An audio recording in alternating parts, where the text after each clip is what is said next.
good morning to everybody, and thank you very much again for Santander and Anna for the invitation. Obviously for me it's a really special day and a real pleasure to be here today with so many friends, so many former colleagues, so many former students, and be home at the same time. So I really appreciate the fact that I have the opportunity to be here.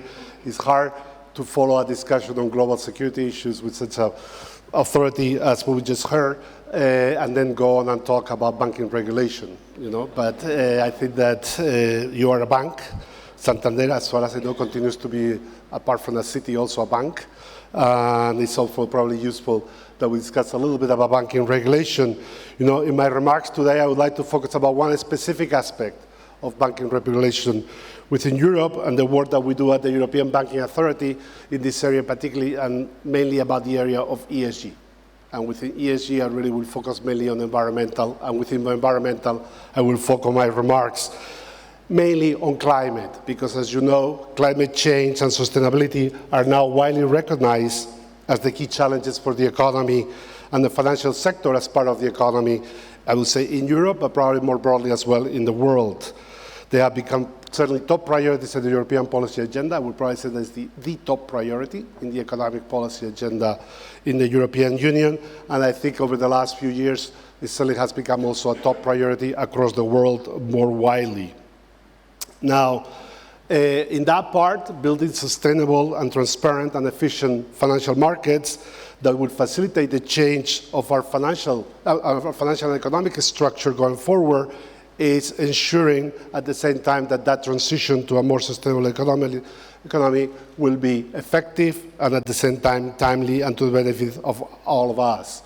At the same time, as we think of this, I also believe very strongly, and this has been discussed this morning, that this is usually a risk, and we think at the EBA that that's the appropriate way to think about it. It's a risk that needs to be measured, identified, measured, managed, and accounted for. And for that, the financial sector obviously is in a unique position because the financial sector is the natural sector in society to assess risks, specifically financial risks, but more broadly all economic risks as well. So that's the way, as I said, that we evaluate this in the European Banking Authority, that we approach it as a risk that needs to be managed. But at the same time, I also believe, and this has been said before, that with risk come opportunities. I also think that this is an important opportunity for the European financial sector, for the European banks, because if we get this right, and if we really think this is a risk that needs to be managed, that is a risk that's going to be very important going forward, and by pushing this agenda, we become better at managing these risks, that will mean that the banks and the European sector will get a competitive advantage over the medium long term, as this risk, as I said before, goes from being primarily the European agenda to the global agenda, a salient risk that needs to be managed. So the integration of ESG risks in the regulatory framework, from our perspective, which is our responsibility, we're responsible for building the regulatory framework for banking in the European Union, includes developments on all areas, on disclosure, on risk management, on supervisory practices, on stress testing as well, and also enhancement, of course, of the regulatory prudential framework where needed, as well as other particular areas as to avoid with the regulatory framework clarifications of what the proper taxonomy is, what could be considered as greenwashing or not greenwashing. So what I like to is I would like to briefly explain to you how we're working in these areas. Starting with the area of transparency and market discipline, banks already know, or as people say in the industry, Pillar 3 requirements. Banks in Europe since 2023, since the years they have begun disclosing quantitative and qualitative information following requirements that we put forward as the European Banking Authority with a reference date of the end of last year. We hope that this will certainly contribute to the availability of ESG data, one of the most acknowledged deficiencies that we currently have, the quality of which that data will obviously, I think, increase and improve progressively over time. I always like to say, that we put forward these Pillar 3 requirements. I'll be very, very pleased if we have to revise them as soon as possible, because it will mean that we have enhanced our ability to measure and disclose in this area. That would be important.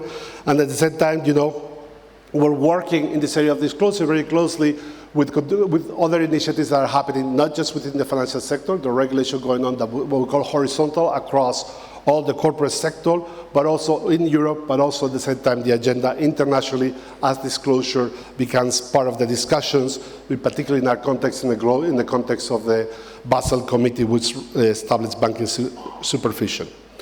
Now, going forward, we also expect beyond disclosure that banks are and continue to enhance and strengthen the risk management systems to better identify, manage, and report on ESG risks. This was already our goal since we started this agenda back in 2021.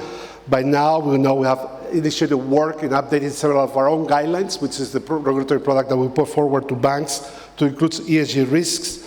This including the guidelines on loan origination at the beginning of the lending process, on the internal governance, on remuneration policies for managers, and on the SREP, on the supervisory review and evaluation process. All those guidelines already are introducing ESG concepts into it. We're going to continue in that agenda and put further requirements on institutions on how to account for ESG risks, and we probably will do that in the areas again, in the area of risk management, within risk appetite, with how to assess internal controls, on the design of ICAPs within the institutions, and also on management financial risk, particularly with a strong focus in the short term on transition plans that are consistently with other provisions existing in EU legislations. Now, when we think about prudential treatment of exposures, so particularly Pillar 1, we have recently published a report that I hope you all read carefully, and we look forward to getting your comments on this, in which we set back basically what we consider to be the role that environmental and social risks play in the prudential framework for credit institutions. Here, our key approach, I will not go into the details, remains grounded on the idea that risk-based considerations aim at accelerating the integration of the measurement of this risk into the prudential aspect of banks is key. That at the same time we need to make sure that that risk measurement takes into account what's already in place in the existing regulatory framework. What are the part of these risks that are already being introduced through the regulatory process through other risk metrics, either through the credit risk categories, through the market risk, or through the operational risks. You know, we also need to think about additional potential challenges that we have confronted when assess this current risk going forward. And if I may focus on two that are particularly salient, I think one is the fact that the concentration risk, when we think about climate risk, may be a significant different nature. In the past and in the future, the banking model will be based on the idea of diversification of risks. We have established and we have clear categories for certain types of risk. I mentioned credit, I mentioned market, I mentioned operational. We also have clear identifications for potential concentration risks. As we think about climate risk, it's likely that those concentrations may have shifted because some of those portfolios, some of the traditional categories may actually have now different degrees of correlation as a result of the different concentration risk. Second aspect that we think is important going forward is more methodological. A lot of the prudential regulatory framework is based on historical data and time series to test existing models. This is an approach that we think for the appropriate assessment of climate risk is not proper. We need to have the ability and the tools and the mechanisms to be able to incorporate to the prudential framework forward-looking methodologies. We need to be more willing to be relying on the stress testing, on simulation exercises, on forward-looking indicators. Some of them are already built into the framework, like a lot of the credit ratings are forward-looking to a high degree, market prices may be forward-looking, but we need to go beyond that and be more comfortable introducing forward-looking regulations. Now, if I may, beyond the prudential framework, very quickly on the minute that I have left, we have other two areas that are important for us in our agenda.